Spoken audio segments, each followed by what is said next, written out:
Tout est déterminé par des forces que nous ne contrôlons pas. Tout est déterminé, pour elle insecte comme pour elle étoile.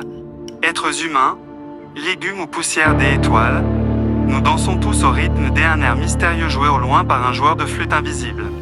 Mais une fois de plus, la présence de l'invisible. Comment Dieu est-il présent dans l'univers? La présence de Dieu dans l'univers est-elle de l'ordre de la naissance, de la radioactivité ou de l'émanation? Arrêtons-nous un instant. Réfléchissons ensemble. Parlons un instant de la radioactivité. Selon l'Institut de radioprotection et de sûreté nucléaire, IRSN, la radioactivité est un phénomène naturel qui existe depuis la formation des atomes, il y a des milliards d'années. Au cœur de chaque élément chimique, le noyau atomique, composé de protons et de neutrons, dicte la stabilité ou l'instabilité de la matière.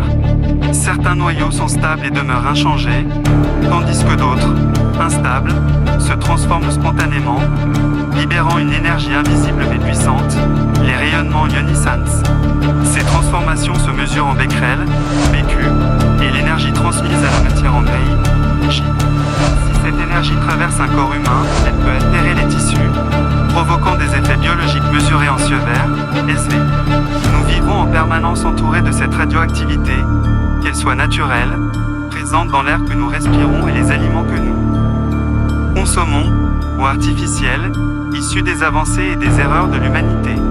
Mais, et si cette énergie invisible pouvait être une métaphore de l'invisible au-delà de la matière, peut-on imaginer que les croyants, dans leur quête d'une vérité supérieure, soient plus sensibles à une irradiation cosmique encore inconnue de la science?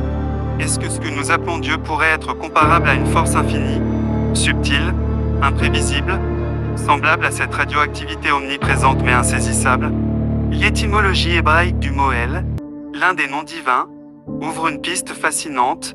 Il pourrait dériver de la racine sémitique oulé, signifiant peut-être. Dieu, un peut-être. Existe-t-il? Peut-être. N'existe-t-il pas?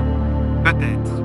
Mais une autre lecture se dessine, peut-être. Cette présence, indéfinissable et incommensurable, pourrait-elle être une émanation de l'infini dans le fini? Oser parler de Dieu, n'est-ce pas risquer de chercher son visage? Mais ce visage, si l'on en croit Lévinas, n'est pas un simple contour humain. C'est un appel.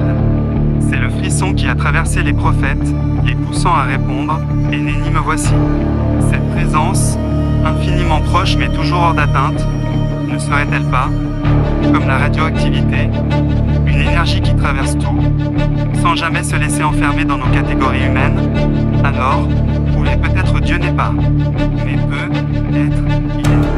Et si l'infini, comme une radiation subtile, imprévisible, ne pouvait se mesurer qu'à travers les frissons qu'il éveille dans la matière, ce livre est une tentative, une réponse fragile à cet appel, une exploration de ce qui peut être, une recherche, non pas de certitude, mais de la présence elle-même.